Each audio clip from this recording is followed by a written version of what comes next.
တက္ကရာ1369ခုနှစ်ဒေါ်လာဆုတ်9ရက်ခရစ်တက္ကရာ2008ခုနှစ်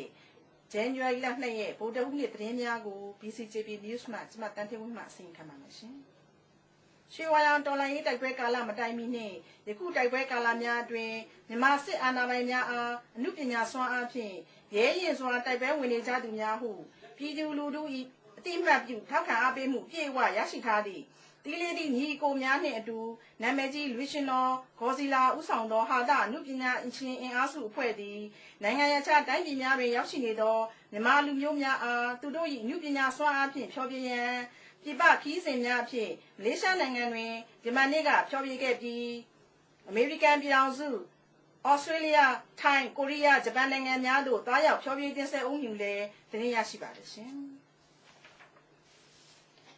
လူမိုက်တို့ရဲ့တွားရလန်းအေဂရီမင်းကြီးဘဝနီကုံစသည့်တရားများဟောကြားတော်မူခဲ့သည့်ပတ်သက်၍ရေးကျူပေးပါရန်သာသနာရေးဦးစီးဌာနညွှန်ကြားရေးမှူးကြီးလျှောက်ထားချက်ကိုနိုင်ငံတော်တန်ခါမဟာယာနကအဖွဲ့48ပါးစုံကြီးအစည်းအဝေးမှပယ်ချလိုက်ကြောင်းအစည်းအဝေးသို့ကိုယ်တိုင်တက်ရောက်ခဲ့သည့်သာသနာရေးဦးစီးဌာနမှတာဝန်ရှိသူတဦးကပြောပြပါတယ်ရှင်ညွှန်ကြားရေးမှူးကတီတကူဆရာတော်ဒေါက်တာအရှင်ညာနိတ္တရ၏တရားတော်တပ်ပြားကိုဖွင့်ပြပြီးအရေးယူပေးရန်တင်ပြမှုကိုတရားဝင်ကိုဆရာတော်ကြီးတွေကတေချာနားထောင်ပြီးအဲ့ဒီဟောကြားချက်တွေထဲမှာဗုဒ္ဓဟောကြားထားတဲ့တရားတော်အတိုင်းပဲဖြစ်တယ်ဗုဒ္ဓတရားတော်နဲ့သူဖယ်တာဘာမှမပါဘူးဒါကြောင့်အရေးမယူနိုင်ဘူးဆိုပြီးဆုံးဖြတ်ပေးခဲ့တယ်လို့သိရှိရပါတယ်ရှင်ဆိုပါစည်းဝေးကိုတိတိမင်္ဂလာကဘာရေးကုန်းကြီးနိုင်ငံတော်ပရိယတ်တိသာသနာတက္ကသိုလ်ရန်ကုန်ဘွယ်နှင်းသမင်ဓမ္မယုံနဲ့ကျင်းပပြီးတပါပတိအဖြစ်ဥက္ကဋ္ဌမကွေးဆရာတော်ဗန္ဒတာကုမာရဦးဆောင်ပြီးခမ်းနားမှုဖြစ်တွဲပဲကျိုးတော်ဆောင်အင်းစိန်ရွာမပရိယတ်တိစာတင်တိုက်ဆရာတော်အက္ကမဟာပါဏိတဗန္ဒတိလောကာဘိဝန်တတို့ကဆောင်ရွက်ကြောင်းသိရှိရပါတယ်ရှင်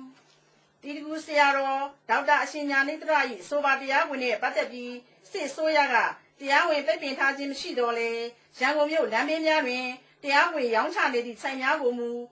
ရဲတပ်ဖွဲ့ဝင်များကရောင်းချခြင်းမပြုရန်နှုတ်ဖြင့်တားမြစ်ကြောင်းသိရှိရပါတယ်ရှင်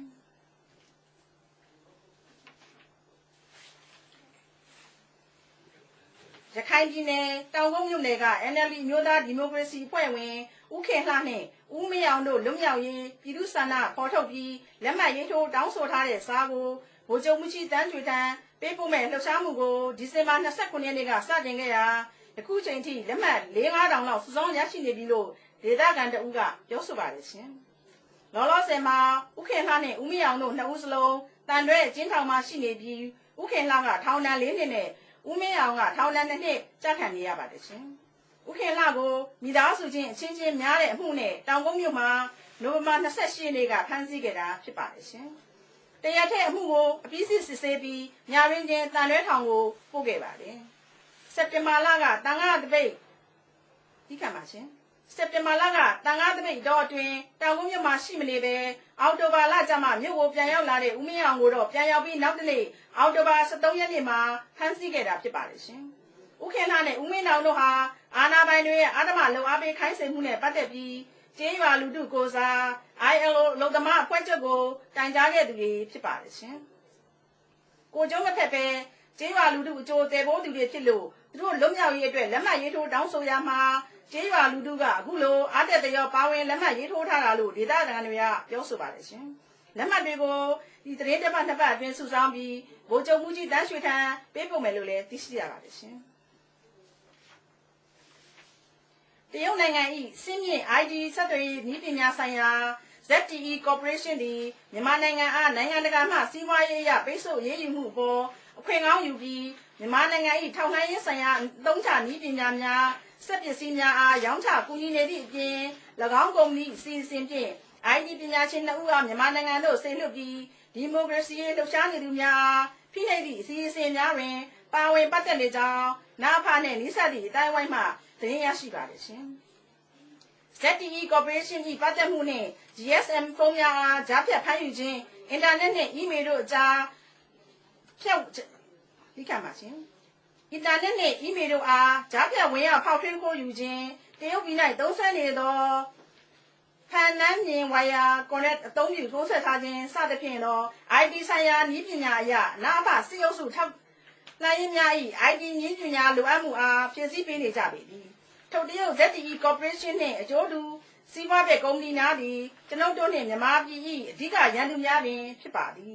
ထိုကဲ့သို့နိုင်ငံခြားစီးပွားရေးလုပ်ငန်းပညာရှင်များအားမိကဲ့သို့တံပြန်အရေးယူရမည်ကိုကျွန်ုပ်တို့အားလုံးပူးပေါင်းဖြေရှာရန်လိုအပ်ပါသည်